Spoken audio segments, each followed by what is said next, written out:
નમસ્કાર મિત્રો, જો આ થાંભલો અત્યારે રસ્તામાં ઊભો છે.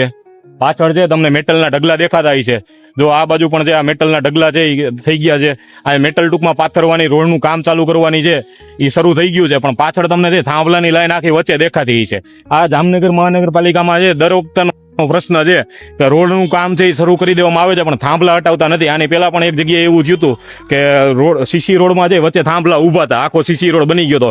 આ રોડે પણ ક્યાંક એવું ન બને એટલે અગાઉ કહી છે કે પેલા છે જે આખી થાંભલાની લાઈન દેખાય છે, આખી થાંભલાની લાઈન હટાવવામાં આવે, જે અંડરગ્રાઉન્ડ કરવી પડે ત્યાં અંડરગ્રાઉન્ડ કરવામાં આવે, ત્યારબાદ જે આ મેટલ છે એ પાથરવામાં આવે. બાકી છે જો આ મેટલ તમે એમને પાથરી દેશો તો આ મેટલનો કોઈ મિનિંગ નથી. આ મેટલ તમે પાથરા પછી રોડ રોલર હલાવવું હોય તો રોલર છે આ થાંભલા વચ્ચે છે તો કેવી રીતે હલાવશો અને આ થાંભલા પછી ક્યારે કાઢશો એ સમજાતું નથી. એટલે ખાસ જામનગર મહાનગરપાલિકાના જે કોઈ અધિકારી હોય, જો આમ આખી થાંભલાની લાઈનો છે રસ્તામાં ઊભી છે અને અહીંયા છે મેટલ આવી ગઈ છે અને આગળ છે અડધા રોડમાં તો જે મેટલ પથરાઈ પણ ગઈ છે. ત્યાં હવે રોલરનું કામ કેવી રીતે કરશો, આ મેટલ કેવી રીતે પાથરશો એ સમજાતું નથી. એટલે જો તમારે રોડ બનાવવો હોય તો પેલા જે આ રસ્તામાં વચ્ચોવચ્ચ જે થાંભલા ઊભા છે એ થાંભલા છે હટાવી અને પછી જે રોડ બનાવવામાં આવે તો કાંઈક મિનિંગ થાય.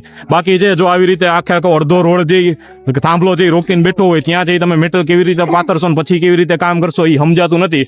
મહાનગરપાલિકાને કેવું હતું પેલા છે તમે છે જે પીજીવીસીએલ ને જાણ કરવાની કરી અને થાંભલા હટાવો, ડાયરેક્ટ છે રોડ બનાવવા મંડોમાં, નકર પછી જે પરિસ્થિતિ ખૂબ ગંભીર થાય છે. પછી જે તમે પાછળથી જે સીસી માથેથી જે એ થાંભલા હટાવો છો અને પછી થાંભલા હટાવતા જે સીસી રોડ તૂટે છે અને એમાં બ્રેક આવે છે. એટલે ખાસ જો આવી રીતે ધૂળના ઢગલા પડ્યા છે થાંભલા પાસે, પાછળ એક થાંભલો તમને દેખાતો હોય છે, અડધો રોડ રોકી અને આ થાંભલો ઊભો છે અને ત્યાં છે સામે જે મેટલ પણ આવી ગઈ છે.